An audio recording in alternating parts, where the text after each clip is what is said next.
Bien, continuamos Revista 110. Recordamos nuestra transmisión por Carivisión, Coral, Canal 39. Carivisión es el 70 de Claro, 26 de Altiz, 22 de Aster, 46 en Telenor, 36 en Telemón, Canal 54, La Voz del Trópico en Altiz. Vis TV también, 45 de Claro y 1045 en Claro también, alta definición, 228 en Win Telecom. Gracias también a los que nos sintonizan en Estados Unidos a través de los cables Evolution, Acme, Verizon y Optimum. También síganos siempre, como de seguro tal vez lo está haciendo, en Top Latina 101.7 FM. Doctor Jacín, buenos días.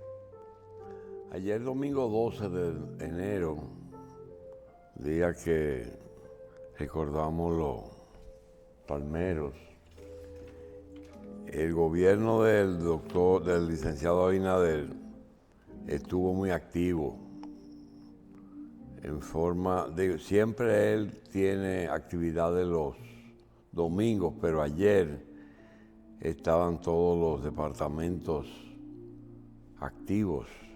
Vamos a hablar más adelante de ello. Sin embargo, nos preocupa que hace un rato Carlos Alonso leyó las efemérides y los cumpleaños, y resulta que me llamó la atención que dentro de los días, que a veces esos días los dedica las Naciones Unidas, otro día el país, nuestro país, pero hay días que yo no sé. Pero ¿quién declaró el Día Mundial del Chicle? Esas son cosas Hoy. de Perdón. votaciones así como tendencias de los internautas a veces son, que dicen, ven acá, pero tal día no se celebra tal cosa. Así ponen también el día del inodoro, de la gente rara y de cosas así. Porque, por ejemplo, son frutos de las redes, doctor, esas celebraciones. el Día Mundial contra la Depresión es una enfermedad que afecta a muchas personas en el mundo todos los días. El chicle. Día de historiador, día de la alfabetización. ¿Sabe que el índice tradicional de medir la cultura de un país era el nivel de alfabetizados? Sin embargo, luego se cambió a ver lo que son verdaderamente analfabetos y funcionales. Es decir, Sí. gente que puede que te lea una frase, pero no entiende nada. Hay gente que sí. Pero lo que más me llamó la atención eran los cumpleaños. Es decir, leer nombres sin decir quién es. Por ejemplo, hoy está de cumpleaños el licenciado Mario Martínez Fernández. Mario Martínez es un empresario y colecciona obras de arte, amigo del profesor don Jorge Solano. Ah, muy bien. ¿Verdad? Mario Martínez Fernández. Pero vimos señora Vilma de Jacín. Vilma de Jacín es la señora esposa de José Jacín Frappier. Vilma Torres. Vilma Torres de Jacín, madre del rector de la Universidad Central del Este, Vilma. También el nombre Lourdes Contreras. Lourdes Contreras, la esposa de Narciso Isa y la madre de Pavel. Ah, Lulú. Así es, Sí. Lulú. Sí. Lourdes Contreras, una mujer de mucha actividad. Roque Napoleón Peña, no hay que decir que es hijo de Roque Napoleón Muñoz, uno de los olímpicos más destacados de nuestro país. Celina Pérez, una destacada profesora de danza. Ángela Hanna. Francisco Alberto Santana de la Rosa. Bueno, le pegaron el nombre de Camaño a un nieto de Yudelka. Oh. Yudelka es la coordinadora de este programa. Carolina Sánchez Guerrero, Benigna Remigia Cuevas. Y tenemos aquí nada más y nada menos que al licenciado Manuel Gómez y Medina. Ah, Manuel El Gómez. licenciado Manuel Gómez es el Mayimbe de aquí. Es el que nos suple de las últimas informaciones por todas las vías. Manuel. También Stalin Gerardo Sánchez. Stalin Gerardo Sánchez es hijo de una persona que trabajó con nosotros 30 años y se llama también Gerardo Sánchez, un camarógrafo que hacía algunas otras funciones. Esas son las personas que nacieron un día como hoy. Me llama la atención un periódico que viene hoy y que agradecemos mucho, está muy bien elaborado, es Panorama. Panorama trae en su primera plana algo que parece que le llamó la atención, pero vamos a ver si él logró la totalidad de lo que ellos dicen en la primera página. Ellos hablan del rostro del nepotismo camuflado y es lo primero que diciendo. Es un buen trabajo, pero no es camuflado. Aquí no hay ningún secreto para saber que los hijos de los hombres y las mujeres que dirigieron el Partido Revolucionario Dominicano estudiaron, vivieron todo el tiempo a la sombra de sus padres y muchos de ellos tienen una formación política superior a la de sus progenitores. Entonces, no hay que... primero, no es camuflado. Camuflado es si se cambiaran el apellido. Y ellos ponen un grupo que es selectivo. Por ejemplo, Igor Rodríguez Durán, Liceló Durán. Julio Emil Durán, Jason Rodríguez Durán y David Rodríguez Durán. Pero imagínate tú, un primo, un encargado de pasaporte de la región norte del país y una gente que está pensionada porque trabajó 30 años en el Estado, lo pone como un beneficiado. No. Tony Raful y Faride. Raúl Raful, Tony y Faride. Roberto Ángel y Roberto Salcedo. Los Bautistas. Emmanuel y Andrés. Chu y Stalin. Aleni Peña, Tony Peña y Miguel Peña. Bueno, tú tienes que coger también los hijos de Peña Gómez. Y esos son los que están ahí. Están, miren, de Jorge Blanco, Dilia Leticia, Orlando y el nieto, y el hijo de Orlando. De Antonio Guzmán, Sonia y el director de INEFRE. El de Hipólito, Carolina y el hijo de Carolina.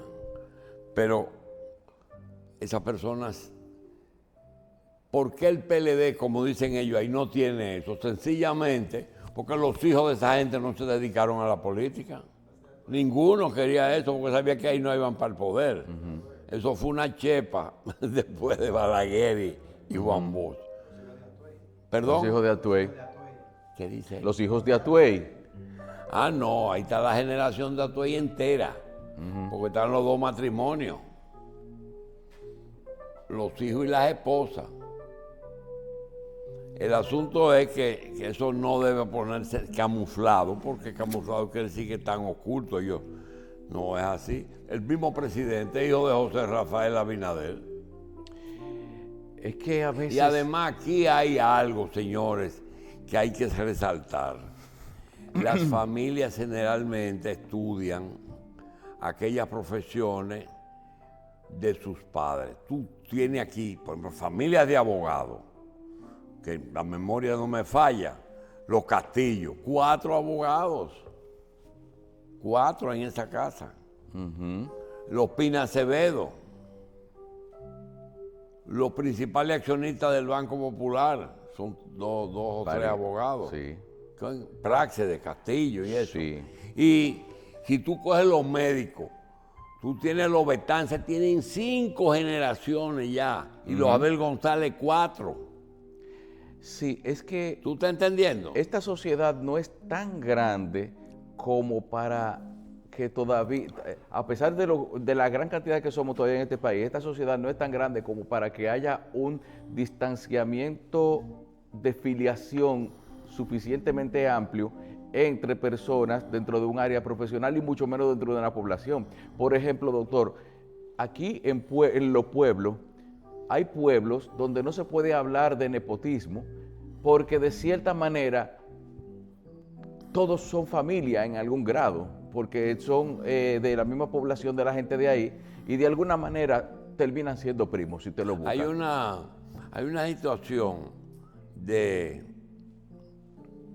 que se ve mucho en ginecología obstetricia y es la etapa final de los embarazos.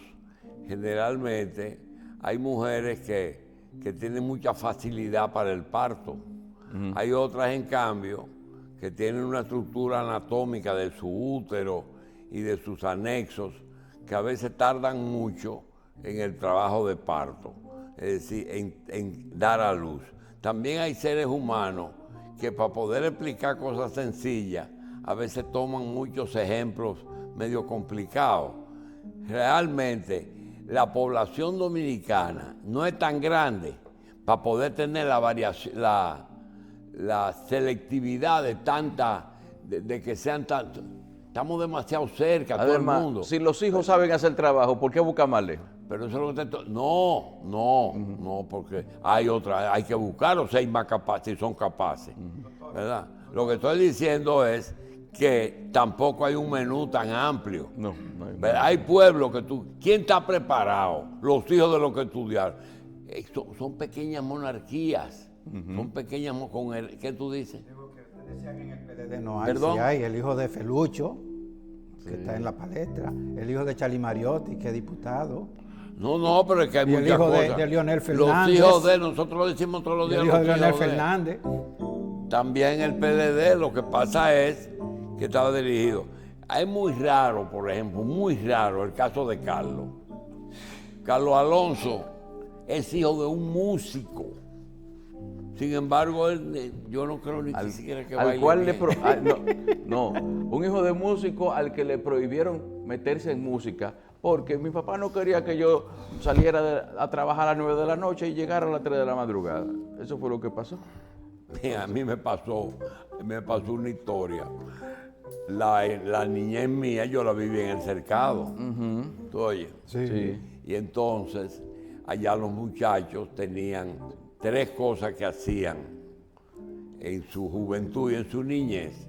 Una era que lo inscribían en la Academia de Música, en la Academia de Música. Don Aníbal de Peña, el padre de Aníbal y de Washington, no te aceptaba como aspirante a tocar un instrumento si tú no ibas a la academia y hacías el solfeo. Sí. La teoría era Sí, solfeo y teoría. el solfeo. Y después que tú tenías ya base, entonces te pasaba a la banda y elegían un instrumento. Ese instrumento se debatía en 2 direcciones. Una era lo que te gustaba y otro era lo que necesitaba la banda del pueblo. O el instrumento que estuviera disponible. No, es el que yo necesito. Ajá. Y ya yo había dado los primeros pasos Mire, doctor. Yo había dado los primeros pasos de solfeo y estoy a las 7 de la noche eligiendo el instrumento. Recuerdo que todos los muchachos allá querían cornetín y saxofón. Pero entonces el maestro me entregó un clarinete y yo, no señor, Espérese, doctor. Él era Espérate, clarinete. déjame terminar. Yo veo que papá pasa por la calle a pie, que él caminaba a esa hora. Me dice, va acá. ¿Y qué pasa? Tú no vas a ser músico. ¿Y por qué? Que no vas a ser músico. Porque el problema es que los músicos bebían mucho allá. Pues mire, déjeme decirle, en Río San Juan, hace ahí una buena cantidad de tiempo, un profesor de música llega y establece una academia de música. Entre los primeros en inscribirse estaban mi padre y un señor llamado Luis Peroso. Ojalá que me esté viendo porque es una anécdota que la conocimos a través de él y nos refleja mucho lo que se está diciendo. Pues resulta que llegó un barco con un donativo de instrumentos para la banda de música. Pues entonces, tanto mi papá como su amigo y primo Luis querían saxofón, pero nada más llegó un saxofón. Ese se le entregaron a mi papá, que terminó siendo no solamente el instrumento que le acompañó durante toda su vida, sino también el que le dio, por el cual ya se metió al mundo de la música. Resulta que llegó un clarinete y dijeron al señor Luis Peroso, le dijeron, ahí tienes dos instrumentos. no, pero yo quiero un saxofón. No, nada más llegó un saxofón y llegó para Miguelito.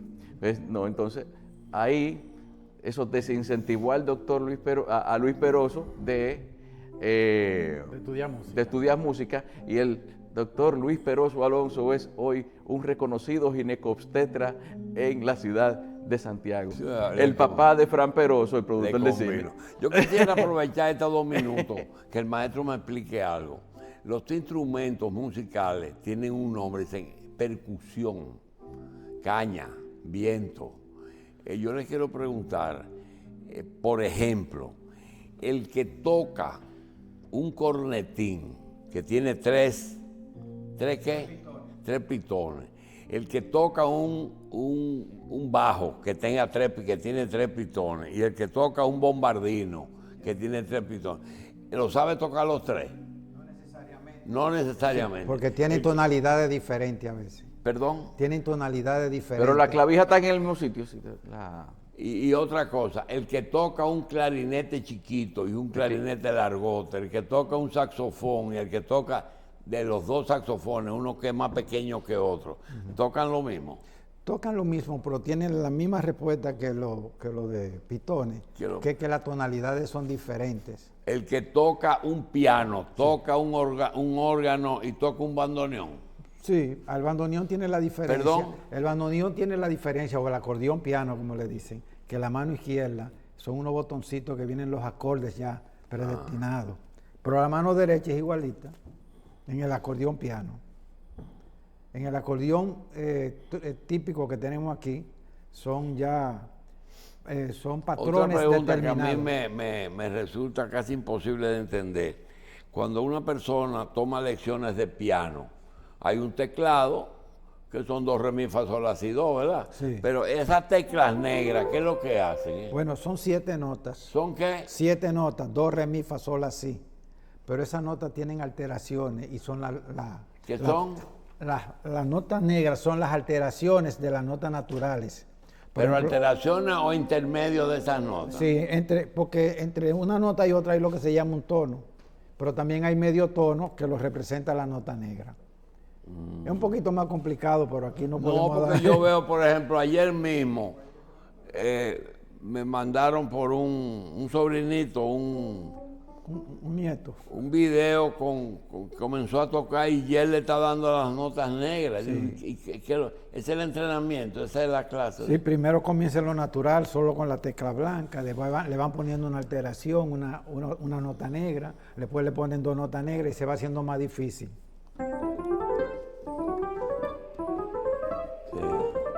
¿Entiendes? Son diferentes tonalidades. Y son necesarias las negras, ¿verdad? Todas son necesarias. Todas son necesarias. Depende de la tonalidad. Pero tú, hay piezas pero hay, tú puedes interpretar algo con las blancas que se entienda, pero con las negras no. sí.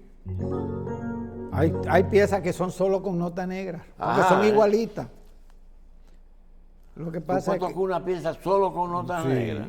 en fa sostenido mayor, en re bemol mayor, todas son notas negras con alguna blanca. Carlos, y ese hogar de un músico toda la vida se desenvuelve igual que cualquier hogar por ejemplo, que nadie más es músico, nada más él. Ese es un mundo diferente, ¿verdad? Bueno, sabes que en un hogar de un músico siempre hay un Hay lugar como que mande la mujer, ¿verdad? No, lo la que mamá es la mayimba. El horario es un poquito alterado, es parecido, por ejemplo, a lo que es la vida que uno lleva ahora, de que realmente hay alguien que tiene que, en el caso del músico, alguien se tiene que acostar más, una gente que sale a trabajar a las 9 de la noche, porque... Y llega a las 2 de la mañana. Sí, sí.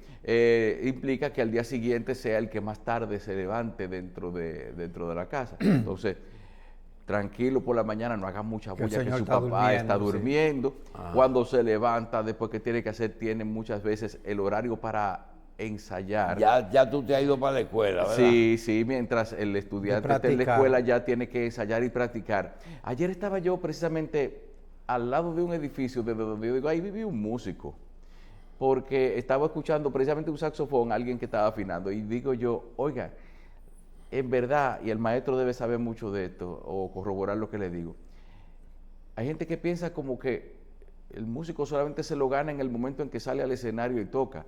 Hay una preparación previa que a veces es de muchas horas por cada canción, que dura quizás algunos 3 minutos. Y esos ensayos son de las cosas que... Depende de la técnica que ponga el arreglista. Oiga, doctor, hay un detalle, como todos los trabajos, el músico también tiene estrés.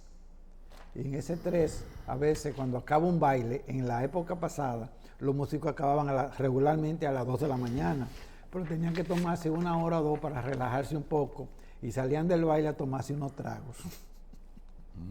Sí, hay que vino la cuestión del borrachón. Antes de la pausa, quiero reconocer el periódico Panorama, que trae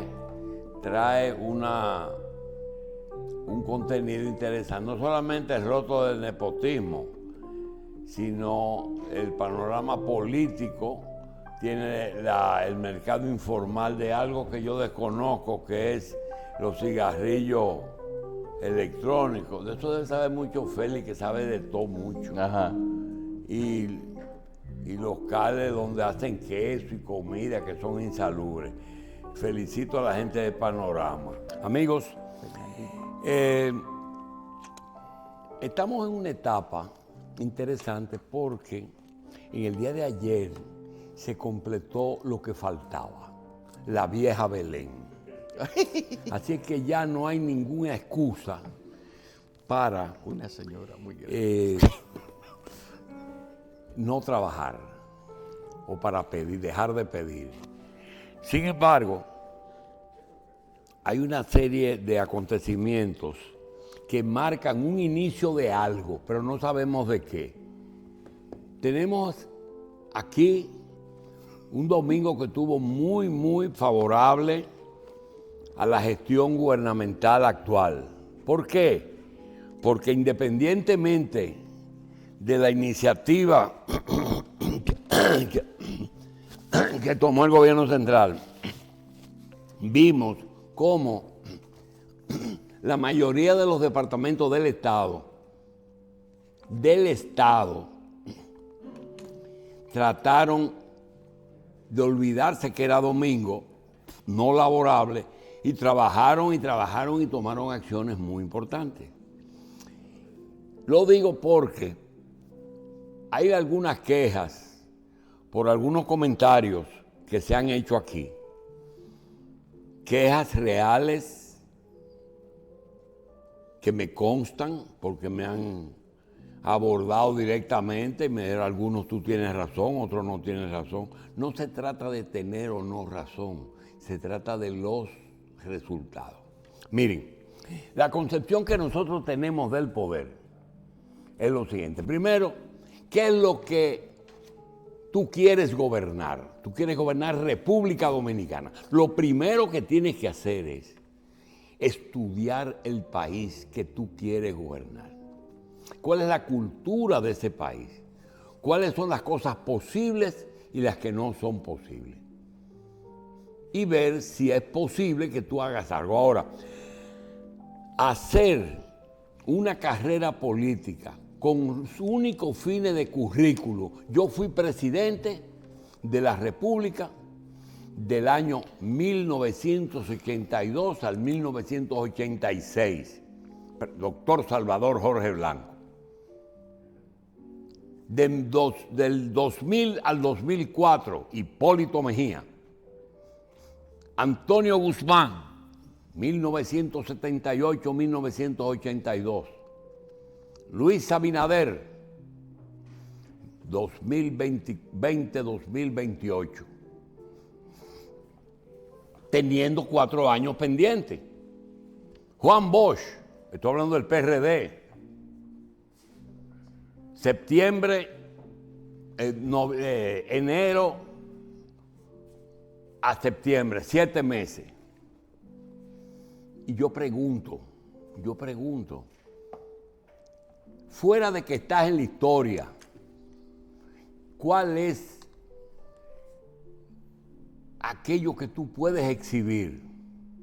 Aunque sea malo, aunque las circunstancias no te permitieron.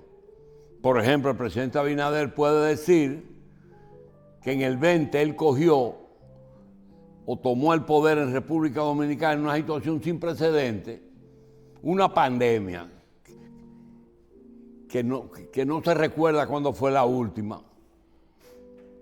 ¿Qué hizo? Continuó lo que se inició y salimos de eso. Pero eso no es algo que hubo iniciativa, sino continuidad. Y la otra es, cuando te decides a estudiar la historia y ver lo que tú quieres hacer, tienes que hacer una cosa: estudiar la historia y la cultura de tu pueblo. Tú no puedes dirigir un país que tú no conozcas. Y además, si tú quieres el poder, si tú vas a luchar por el poder, no es para ganar una convención. No es para ganar una convención. Ni para decir, goberné de tal fecha a tal fecha, no. Tiene que decir, ¿por qué quiero eso? Y le voy a decir que hay una expresión campesina, que nada más la he oído aquí en el campo dominicano, que dice: el que compra una vaca preñada es dueño del becerro. ¿Y qué significa eso con la política? Tú no puedes tomar el poder para comenzar a echarle la culpa al que estaba. ¿Qué sentido tiene? No. Todo lo que pasó, yo trataré de hacer 2 cosas: o arreglarlo o mejorarlo. Es sencillo. Con aquellos obstáculos que tiene, que son los intereses de todo tipo. Mire, hay interés individual. Usted mismo a veces tiene conflictos de interés. Ahorita decía Carlos que su padre y un amigo optaron por un saxofón y nada más había uno. Resultado, el que consiguió el saxofón cree que ganó. El que ganó fue el que perdió, porque ahora fue médico obstetra exitoso en Santiago. La derrota, es decir, la no consecución del instrumento musical y la pérdida de aquella época, lo hizo coger otro camino. Entonces, si usted quiere ser presidente y logra hacerlo, entonces tiene que comenzar con otra agenda diferente, que puede ser una que ha tomado casi todo el mundo, que es seguir gobernando. Déjame seguir. Tenemos ejemplos muy claros. Todos. Ahora, el que compra una vaca preñada, el becerro es de él. En el día de ayer ocurrieron una serie de cosas que no son producto de una orden, sino el presidente solo el presidente, el domingo tuvo 3 actos. Y estos 3 actos tienen mucho valor porque fueron cosas concretas. No fue de que voy a comenzar, sino que estoy haciéndolo. Por ejemplo, anunció 7.500 títulos, pero comenzó a entregarlo. Naturalmente, la prensa dice, va a beneficiar 7.000 familias. Seguro, 7 por 4, 28. Un título beneficia a 4 personas, 30.000 personas que van a tener un título de propiedad familiar. Muy bien, pero comenzó a entregarlo. Miren, ese acto de inauguración de la unidad de Infotep. Infotep es una institución que es rarísima. Es la única institución que yo recuerdo, no, hay quizá 1 o 2 más, que no se dedica a mirar para atrás. No se dedica a mirar para atrás. Primero tiene una estructura tripartita. Trabajadores, gobierno y patrono. Pero el gerente lo nombra el presidente por decreto. Y no hay ninguna administración que haya señalado a la anterior. Todos pueden decir, yo compré el solar, yo hice el otro hizo el edificio y el otro puso el sistema. Y se tratan y se manejan como si fueran una unidad totalmente apolítica, apartidista. Inauguraron algo en enseñanza, porque esa institución tiene una cosa que es que nos prepara a la gente que necesitamos. Nosotros necesitamos abogados, ingenieros y médicos, pero antes de eso nosotros necesitamos gente que hagan las cosas. Nosotros necesitamos que el camarógrafo de aquí y el técnico sepa comunicaciones, que el que trabaja con equipo pesado, costoso, sepa manejar esos vehículos, que el que trabaja en una computadora sepa manejar eso. Y ahí preparan ese nivel. Aquí existía solamente, en ese sentido, una escuela que se llama Escuela Nacional de Artes y Oficios. De eso desapareció, entonces eso pasó a otra parte. Pero el presidente, 3 actos y uno que se hizo, supongo que fue por la cercanía del 27 de febrero. Miren, indudablemente que la autopista Duarte es la vía más importante de tránsito aquí. Esa se hizo la carretera, después se hizo asfaltado de la carretera, después se amplió a 2 vías, después la amplian a 4 vías y ahora la están remodelando. Por razones de presupuesto, la autopista Duarte tiene 2 nuditos. Primero, el nudo económico. Y segundo, el nudo de cuando tú amplías, hay que desalojar. Teníamos 4 años en un proyecto que sería injusto acreditarle todo el problema a esta gestión. Pero todo el mundo sabe que la gestión pasada hizo 2 terminales para salir para el interior. Uno en los Alcarrizos, en la entrada de los Alcarrizos, y el otro en los Tres Ojos. Lo de los Tres Ojos lo van a convertir en un centro cultural, porque no pueden cambiar, no pueden por principio. Aquí hay vainas de cabeza dura. Eso no se puede porque eso es del gobierno anterior. Entonces, la de los Alcarrizos, 4 años.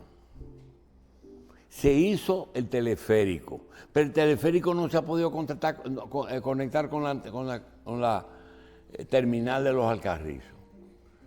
Y hace ahora otro plan de otro teleférico buenísimo que mete a Jaina.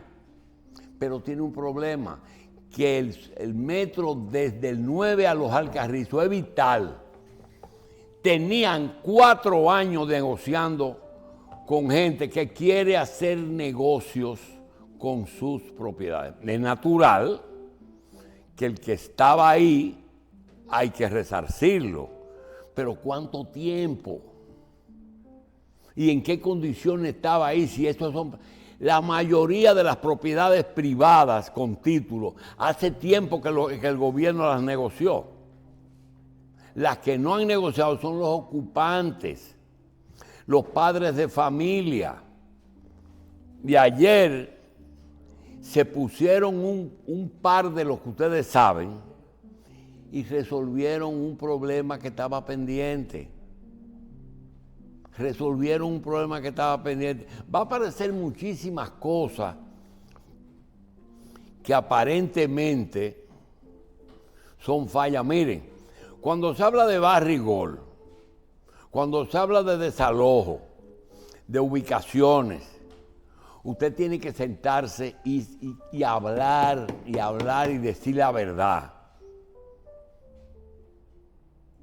Porque eso es como los vicios. ¿Es bueno fumar? No. ¿Mata? Sí. ¿Es bueno el juego? No. ¿Daña la economía? Sí. Pero son legales. Y tan pronto lo legalizan y le dan un contrato a Barrigol, tienen que cumplirlo. Y cuando lo vayan a firmar, tienen que saber lo que van a hacer con eso, o lo que van a hacer con la gente que vive debajo de donde va el ferry, el metro. Entonces, ya salieron de ese problema ayer. Ahora va a venir, les vamos a despacho para que vengan a decirle algo. Mira, ahí está, que el gobierno desalojó sorpresa el domingo por la mañana y que, ¿qué van a hacer? Tienen que gobernar, tienen que terminar esa obra, porque lo que beneficia a muchos puede perjudicar a pocos. Entonces, esa situación hizo que el gobierno, en el día de ayer, tuviera un gobierno que parecía nuevo. En el este, el ministro de Turismo arranca con un programa.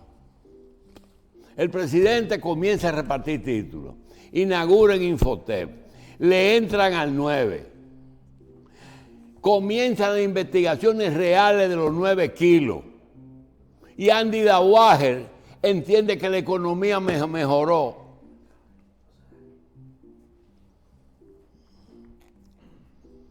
Entonces, parece ser que esa es una iniciativa que es parte de acciones que se inician con la cercanía del 27 de febrero. Porque tienen que hacer algo. Tienen que hacer algo para que se vea qué está haciendo. Hay algo que hace un rato se habló un poco, pero no lo suficiente. Decíamos que cuando se opta por una posición de poder como la presidencia de la República, lo primero que hay que hacer es estudiar lo que usted quiere dirigir y qué quiere hacer. Pues yo quiero ser presidente. Mira, ahora hay una situación más buena porque ya los Balaguer y los Bosch y los Peña ya no. Y ahora es el chance. No, eso no es así. Yo creo que ahora hay que pensar eso. Porque la gente va a reclamar. ¿Para qué usted es presidente? Ahora, se aprende eso en el poder. Y los presidentes lo saben todo lo saben los presidentes. No es verdad, no, él no se ha dado cuenta, sí se da cuenta de todo y toma una decisión. Pero tenemos que coger el 12 de octubre de 1492 y después el 5 de diciembre del mismo año y ver qué pasó en en esta isla de ese día a hoy. ¿Por qué nosotros somos como somos? Lo primero que tú tienes que ver,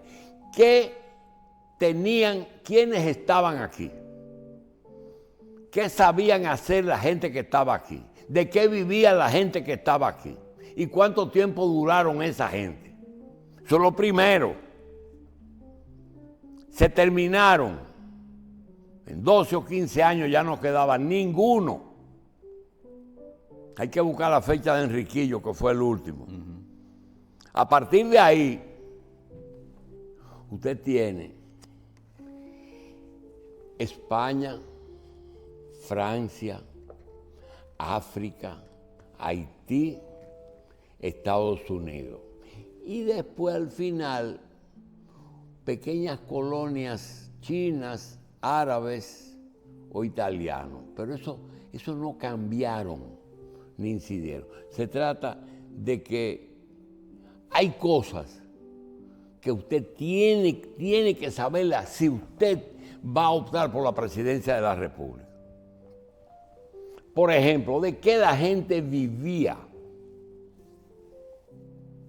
¿Cuál era la principal fuente de riqueza de los dominicanos? Primero, la caoba, se la llevaron. Café, cacao, tabaco y azúcar. El azúcar era lo que nos producía divisas. Decíamos, ¿por qué no se le dice a los Estados Unidos que cuando ellos instauraron lo que les convenía en ese momento a la economía norteamericana, lo hicieron sin pensar en el futuro del país? Fueron al este y construyeron varios ingenios. Trajeron mano de obra extranjera. Y, dice, explotaban la mano de obra. No. Ellos, cuando producían azúcar, tenían que venderla en sus mismos mercados, pero tenían que venderla. Pero no la vendían todo el mismo día. El azúcar que se produce en enero, que se termina en enero, se exporta y luego allá pagan. Y nunca se vende por adelantado. Se compromete, pero no se paga por adelantado. Entonces, ¿qué hacían ellos para poderle pagar a los obreros? Porque había que pagarle todos los días para que coman. Había que pagarle todos los días. Durante 3 meses, mantener miles de hombres trabajando sin pagarle, porque la compañía no había cobrado todavía. ¿Saben lo que hacían? Que crearon una moneda que se llamaba la ficha y crearon un negocio que se llamaba La Bodega. ¿Qué les resolvía ese problema de la ficha y la bodega? Les resolvía dos problemas. Primero, tenían con qué pagar y el trabajador no pasaba hambre. Con un problema, y era que esa ficha solamente servía para comprar en esa bodega. Y entonces ahí a veces lo explotaban con precios como le daba la gana al bodeguero. Pero ese es el origen de lo que te dicen. Es una explotación, no, una ficha que era una moneda del ingenio. Nosotros aquí pagamos con ficha y usted va y compra a esa bodega que es de nosotros. Eso es una de aquellas costumbres que nos dejaron. Si tú coges España, África, Haití, Francia y Estados Unidos, cada uno dejó un legado y dejó algo negativo. Búsquenlo. El país lo midieron los Estados Unidos. El país quien lo midió fue Estados Unidos. Quien trajo las iglesias evangélicas y protestantes aquí fue la ocupación americana. El azúcar, el ingenio, fue Estados Unidos. Las bodegas y las fichas, fue Estados Unidos. España, a diferencia de Francia, busque en América quiénes fueron los colonizadores. Portugal en Brasil, España en toda América y Inglaterra en Canadá y en Estados Unidos. Se repartieron. ¿Cuál fue el de mayor beneficio? Bueno, el que más avanzado estaba en Europa, su colonia fue la que más recibió beneficio. Es natural. Si tú eres hijo de rico, tú te va mejor que hijo de pobre. Pero España, en educación, hizo más que el resto de los colonizadores, porque trajo universidades y trajo virreyes. Lo que pasa es que eran muchos países y ellos perdieron allá justamente en la fecha en que se descubre América. En España ocurren los cambios más grandes. Se van los judíos, se van los moros y descubren América. Entonces usted tiene que saber qué es lo que usted va a gobernar para entender lo que está pasando. Pero hay una realidad de hoy. Hay una realidad de hoy y esa realidad de hoy tiene que estar basada en conocer aquello y en ver si hay posibilidades de arreglo. Ahora hay cosas que están demostradas que no se pueden hacer. Tú puedes coger ahora mismo el sistema socialista, el capitalista, y decir, eso es lo correcto, el socialismo, y que el gobierno sea el dueño de todo. Sí, pero no dio resultado. Es que Estados Unidos estranguló. Sí, estranguló. Entonces tienes que saber que vives en un área de influencia de Estados Unidos. Tú no puedes echarle la culpa a Estados Unidos de que Hugo Chávez, en vez de sentarse a hablar con Estados Unidos para negociar, se sentó con Fidel Castro a negociar con un régimen que ya estaba en declive. ¿Qué le esperó? Lo que terminó, los dos están quebrados. Mucha dignidad, muchísima dignidad. Muchísima dignidad. Hoy no sabemos lo que va a pasar, hay que esperar que el otro tome posesión, a ver qué va a pasar. ¿Se va a quedar así Venezuela? Yo no sé, ahorita vamos a hablar de eso. Señores, quiero repetir, estamos frente a un periodo de unos 1.300 días que le restan a este gobierno. Yo no sé cómo le voy a decir que queremos que el gobierno tenga éxito por una razón. Usted sabe lo que es que mi cirujano no conozca mi problema. Es lo mismo. Usted sabe lo que es que mi presidente